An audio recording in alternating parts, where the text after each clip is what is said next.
And welcome back, everyone. We're continuing to watch this evening the U.S. Senate. That's as lawmakers are voting on 4 gun proposals, already one of them failing on party lines here. I want to bring in our panel right now to weigh in on what we're seeing in Washington, the run-up to and where this goes from here. Jeannie Zaino, professor of political science at Iona College, also professor of campaign management at NYU.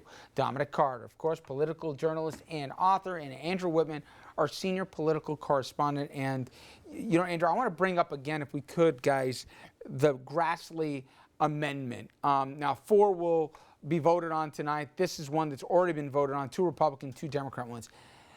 This got every Republican vote. So not to get too much into the, how a bill becomes a law, but basically, in today's Congress, you need 60 votes to pass anything, okay, to have supermajorities. So for all intents and purposes, unless you cross party lines, nothing's getting passed tonight, which is what we expect will be the net conclusion. But, well, sure, he wanted a little bit more funding in here. He's not making anybody share any of the records.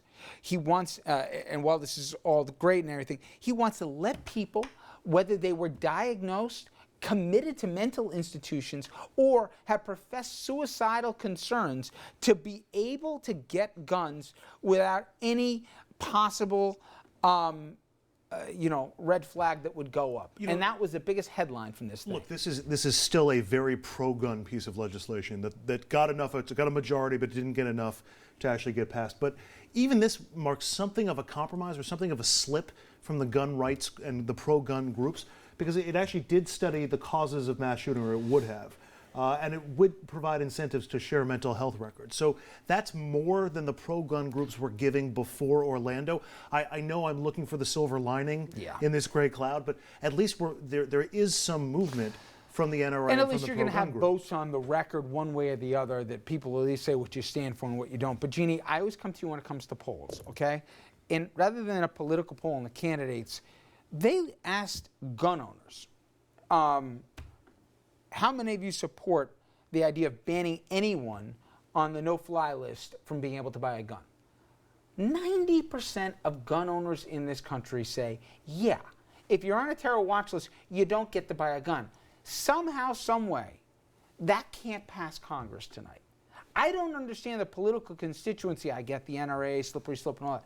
But I don't get the political play, how this is a smart move to say no to that. And they're going to have to say no to that tonight, which is just crazy. Yeah, they're absolutely going to say no to it. And, it reminds me a little bit of the flag burning, right? You have 95% at the time of people opposed to it. And, of course, you couldn't get it passed because this was not an issue that people were going to go out and vote on. And so, you're able to hide as a senator, quite frankly, beneath these votes. But I'll tell you what I have been struck by in the last 96 hours is the fact, and maybe I'm like Andrew looking for silver lining, but the fact that Republicans are now trying to couch their legislation in this way, that they are trying to address this issue, because to me that's a huge step forward, where otherwise they were not acknowledging this issue really. Now they are saying, the legislation may not be as strong as Democrats want, may not be as strong as most people want, but at least they're trying to address the issue. And that's not something we've seen from the Republicans for a long time, which tells me that apart from the NRA and the interest groups, they are feeling pressure that you're talking about from the polls, that people want them to do something. So they're trying to say they're doing something without quite doing it. So that's a huge step to me. There's also a little difference, and I think we're trying to find silver linings, because the idea that you can't pass after Orlando and Sandy Hook and everything else in between, a guy in a terror watch list in America post-September 11th from being able to buy a gun, I think we're going to look back and somebody's going to be like, were you guys insane? What were you smoking in that country that couldn't pass? But anyway, I remember in the 90s, I know you do too, where Democrats kind of ran away from the gun issue because they didn't want to be seen as soft on crime. Remember that?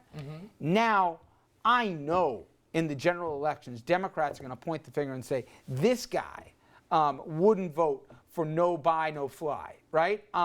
And this guy doesn't want to make sure that people that were clinically not only diagnosed, but involuntary committed to mental institutions were able to get a gun.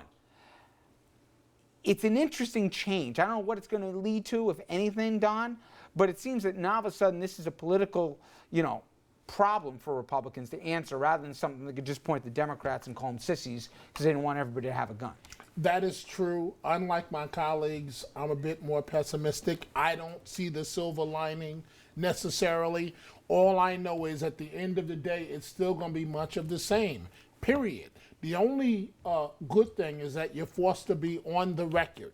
So you can't duck, you can't bob, you can't weave. You're on the record of what your position is. I totally agree, and I think this is one of those issues where people's focus will change, like the media focus will shift after a couple of days and people will retrench back to their positions.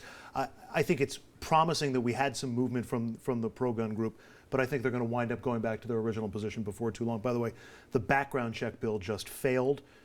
Didn't even get a majority. One Democrat voted against it, one Republican voted in favor of it. So. And Richard, the reason why I say I'm pessimistic, look at what's happening unrelated tonight.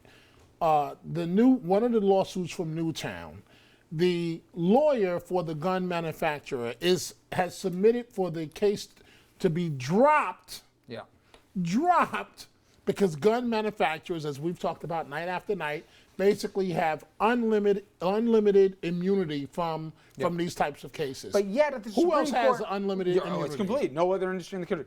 Yet on the same night as this, Supreme Court decided not to take up the restrictions that had been put in place in both New York and Connecticut. So there's kind of a mixed bag tonight here, but it is amazing. We'll keep you updated with what happens in Washington. But I actually was one of those delusional people, Dan, to last week after that filibuster and the Mr. Smith goes to Washington with Senator Murphy, that I really thought today it would be impossible to vote no on certain things. Proven wrong again by Washington. Okay, coming up next, we'll talk more politics, but of the presidential variety. He's sliding in the polls, his party members again talking about dumping him from the ticket. And today, Trump fired his own campaign manager. Is that enough to save the Donald, or will his quest for the White House end before he even gets to Cleveland?